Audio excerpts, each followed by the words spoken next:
Now, the purpose of this video is to explain the basics of using Sketchup 8.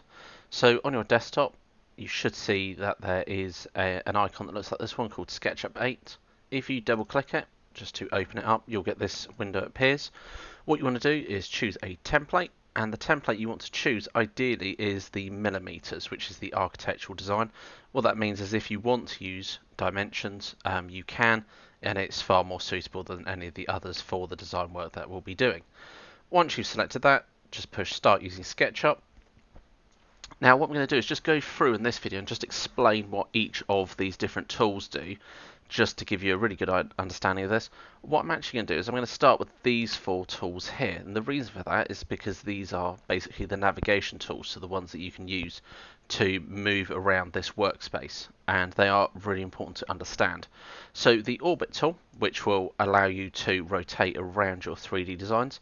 This can also be kind of used with the mouse wheel. So you've got the two buttons on your mouse, and then in the middle you've usually got the button that's called the mouse wheel. If you click that in, so you push it in, it allows you to rotate your design, or you can use the orbit tool as well. The next tool that looks like a hand, this is the pan tool. This allows you to click on the workspace and think of it as grabbing onto the page to allow you to move around. Next one is the magnifying glass, which is the zoom, which when you hold down the left mouse button and you scroll forwards and backwards, you can zoom in and out. You can also do this with the mouse wheel, which will do the same thing as you rotate it forwards and backwards. The zoom extents, okay, this one is very useful if you're sort of working in this 3D space and you almost get lost. So if I sort of really lose myself and sort of move around a lot, you can't necessarily see exactly where the start is. I can see that that was where we started at the origin point, but if I keep moving, okay, you'll see that we kind of get further away from it, and it's easy to kind of get yourself lost. So if you do get lost, what you do is you push this button here, so zoom extents. If you click that, it then takes you back to where you were working. So it takes you and basically zooms in on any of the work that you've created. So if you've been designing your work on here, it will then zoom to that point. You've got the line tool, which is designed for drawing any straight lines. The thing to bear in mind when you are drawing with the line tool is that you do need to pay attention to the axes. Okay, so you've got the green axis, which as you can see goes along and away from us. Blue axis is going up, and the red axis is going to the right. Now when you're drawing, you can see that if it's not locked onto an axis, your lines will be black. However, as you rotate round, you'll see that the line actually changes to red when you're drawing on along the red axis. If I rotated this to move away from myself, I'll move it to a better position. So if I moved it along here, you can see that I've got the green axis is being locked onto. If I rotate my camera to kind of face directly at the object, it will allow me to draw straight up. And camera orientations do matter on this, so the way that you look at the kind of object will affect how it draws the lines and which axis it will lock onto. So for example, if I'm looking straight down, the axis it will want to lock onto are the green and the red. It's going to be really hard to lock onto the blue axis. You can kind of lock onto it, but it's far easier to draw straight lines by rotating your camera around so that you are looking at the object sort of head on, as it were. And that makes it a lot easier. To deselect any lines, just push the escape key and it will stop you drawing any lines or shapes. You've got the rectangle tool or the square tool. Okay, what this allows us to do is, as you would guess, draw rectangles. Very useful for starting off objects and shapes. Circles, again, does the same thing. Then you've got your arc tool. The arc tool, you click between 2 points and then it will allow you to adjust the curve of your arc. So for example, if I wanted an arc along this line here, I can draw my line. I can then actually draw my arc going from endpoint to endpoint, and then if I move my mouse upwards, you can see that it will allow me to add the arc on either side. And you just want to make sure that you're not sort of clicking when the lines can go a bit funny.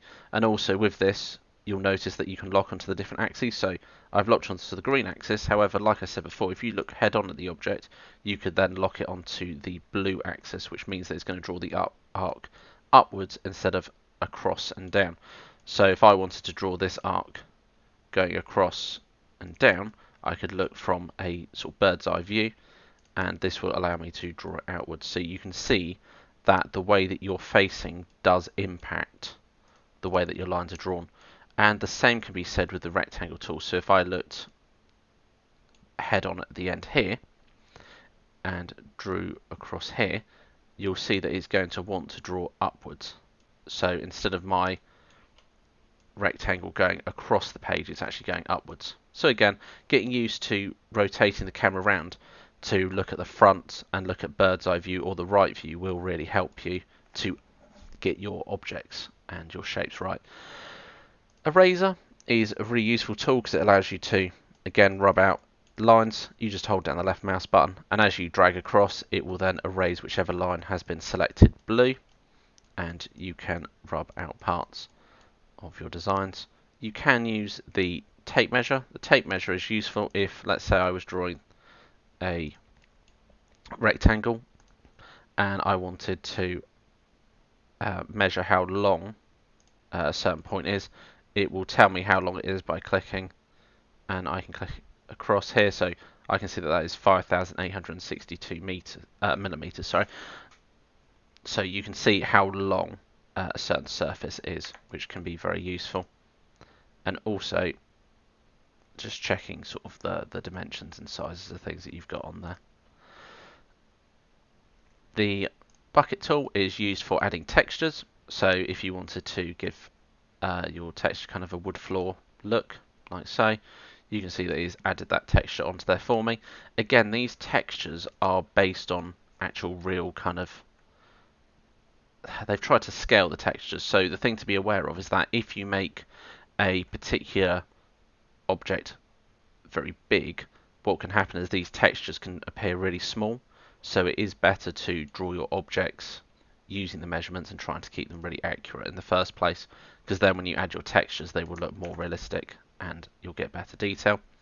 The push-pull tool is probably one of the tools you will use the most. This is to turn this object from a 2D into a 3D design or 3D object. It's very useful for actually extruding it to get that 3D image. You've got the move tool, which allows you to select and move. You can move individual faces, or if you use the black arrow on the left here, you can actually select across and then move the whole object. Rather than clicking somewhere randomly, I find that it is far better to select a corner, and then that way you've got much more control over where that object is moving, because it moves from whichever point you click on. And again, if I wanted to move it across the right, it's easier to follow the axes. Okay, so along the green axis. And if I wanted to move it upwards, you can do it from an angle. You just have to be a bit more careful with locking onto the blue axis to make sure it moves up and down. But if you want to ensure that it's just going to move up and down, what I tend to do is look at it head on from the front view and then make sure it stays locked to that axis. Again, you can move it along the right axis, but you would probably struggle to move it along the green axis from this position. Rotate tool, very useful for any parts that you want to rotate round. The thing to pay attention with is that the point of rotation is the middle of this tool on here. So wherever you position this, that is where the center of rotation is. So if you want to flip an object, you could put it on the midpoint over this way and it will rotate around that way. If you wanted to have it more in the middle of this, you can actually find the middle point of this one, line up. If you find the middle point of this one, and you can kind of get them to intersect across each other so that you can find the actual midpoint. Another way to find the middle point of something is midpoint, draw a line, midpoint, draw a line, and you use these almost like construction lines.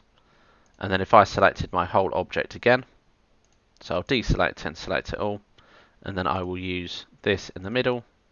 So you click once to place where you want it to rotate, click again, and then it will start rotating around. And then you can lock it to whatever angles you want.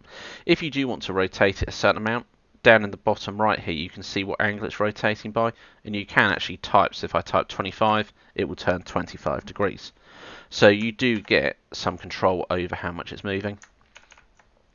A tool on here that don't tend to use too often but can be very useful is this tool here. This is the offset tool. What this does is if I click in the middle of this shape here, it will basically copy the outside lines and allow me to drag them in to this object. So that's very useful if, say, you wanted to pull this into a 3D space and then you wanted to, let's say, add another part on top of here, but you wanted it to be offset from the lines that you've already got, rather than trying to draw a rectangle in the correct position, just offset them and then you can drag that up as well.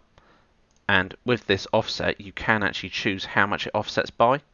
So when you type your measurement, if I say I want this to be offset by 150 millimeters, if I then push enter, this edge here should be 150 millimeters away.